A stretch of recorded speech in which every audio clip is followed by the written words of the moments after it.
and sometimes it might be an accident. The reason why I chose domestic violence as the topic is because I was teaching Bible study at the Greater Bethel Baptist Church, and I had an older lady that I was trying to recruit as a team player to come to Bible study. She said, nope, I've been going to this church for over 50 years. I just go to this church because this is my home church. I don't want to do nothing else but come to church. I don't want to do Bible study. Quite actually, I'm angry with God. And I said, well, Mother, why are you angry with God?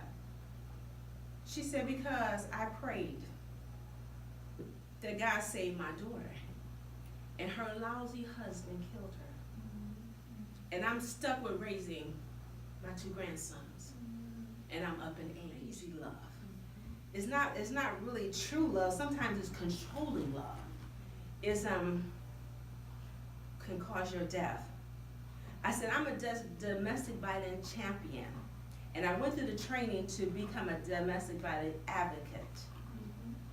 Domestic violence is a significant problem because sometimes people feel like they're trapped. They feel like they have created this sexual or psychological damaging to their mind that they just cannot get out. And so they get so trapped in their mind, the victim becomes trapped in their mind, that it may lead to suicide. Any effort to prevent abuse may save the victim's life. Therefore, it is critical that the police officer perform a suicide risk screening for anyone who has experienced domestic violence or abuse. Also, the predator or perpetrator can be suicidal as well, and that is so true. You know, I have a young lady that I'm dealing with now that caused me one problem with domestic violence, that the reason why it leads to suicide, because the victim strong desire to die. They cannot get out, and they feel as if they cannot get out, or they become, sometimes love is sick. It becomes psychotic in your mind, and so that you become weak, you feel hopeless, despair, depressed, just don't feel like living anymore. The second reason why the victim becomes suicidal is because they just feel isolated. They can't share their problems with nobody. They're afraid that people are going to judge them or talk about them. And then sometimes you feel like you're unworthy to be loved. Yeah. But if you would just, the best solution is to get police help. Get some type of help. And if you have a friend that you know that is is a victim, the best thing that you can do for them is to contact your local authority. Most times the predator is scared of the police. That way it will isolate the crime. I mean, the abuser. Okay, and then it says what personal benefit it comes. Most of the time, if the police are coming involved, they will arrest the perpetrator, excuse me. But they'll give them opportunity to do an assessment. And with the assessment, what they can do is put the person in some type of anger management course.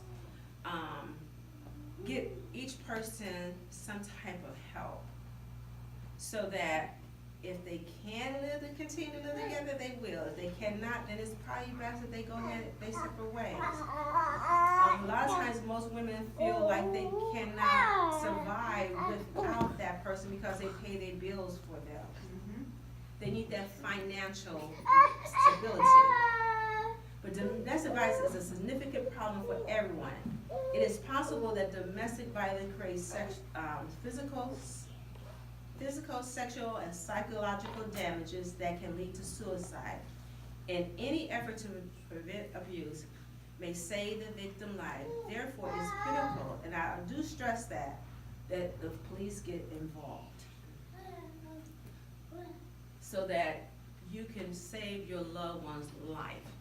Because that mother that was talking about Sharon, she did not call the police for her daughter. Because sometimes perpetrators, sometimes it's a cycle of abuse. It runs in the family. You see, by that her daughter's husband getting his brother involved. Well, he did get arrested as well, as she told me, but it was a family thing. Their father beat their mother, so then the son beat his wife, and then the brother was beating up on his wife. So it was a cycle of abuse that should have been stopped some time ago. But there is help for them.